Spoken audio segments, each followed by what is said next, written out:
I wish the outcome had been different, my friends. I'm sorry that we did not win this election. I can't stand here tonight and say it doesn't hurt. It's the most important speech that no one wants to give. A concession speech isn't legally required, but it's become an expected sign of the end of an election. I think that the country really craves it at the end of a really contentious election in particular.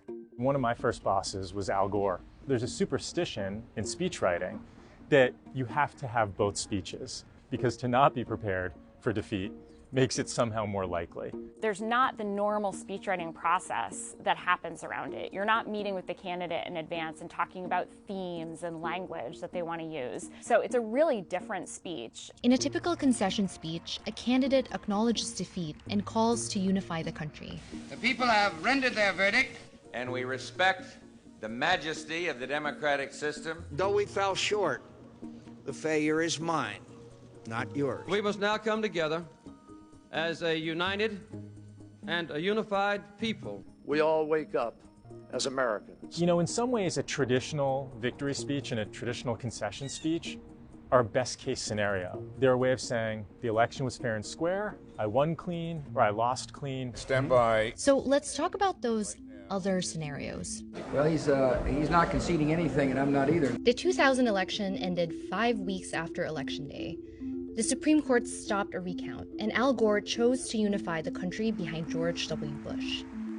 Let there be no doubt, while I strongly disagree with the court's decision, I accept it.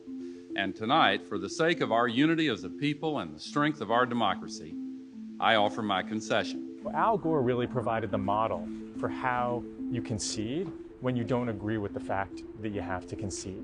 And more recently, we saw that with Stacey Abrams running for governor in Georgia. Because concession means to acknowledge an action is right, true, or proper. As a woman of conscience and faith, I cannot concede that. A little more than a week after Election Day, and despite accusations of election mismanagement and voter suppression, Abrams ended her candidacy for governor of Georgia and used her speech to launch a voting rights group. If you're using that to dedicate yourself to the cause of election reform or the cause of making sure that people's votes are honored and counted, then I can see that as being fair game. But I implore each of you not to give into that anger or apathy, but instead turn to action. People look to leaders to tell them what to do and how to behave. Donald Trump is going to be our president. We owe him an open mind and the chance to lead. If a leader says or sends a signal that I'm going to pass a torch, their supporters understand that they're going to pass a torch. If a leader sends a signal that I'm going to light a fuse, their supporters understand things are going to get heated. I think where it would be problematic for someone to not give a concession speech is if the results are absolutely beyond a shadow of a doubt clear. I do think that it's damaging for the country to, not have this important speech that in a lot of ways symbolizes the essence of what is a peaceful transition of power. Just as we fight hard when the stakes are high, we close ranks and come together when the contest is done.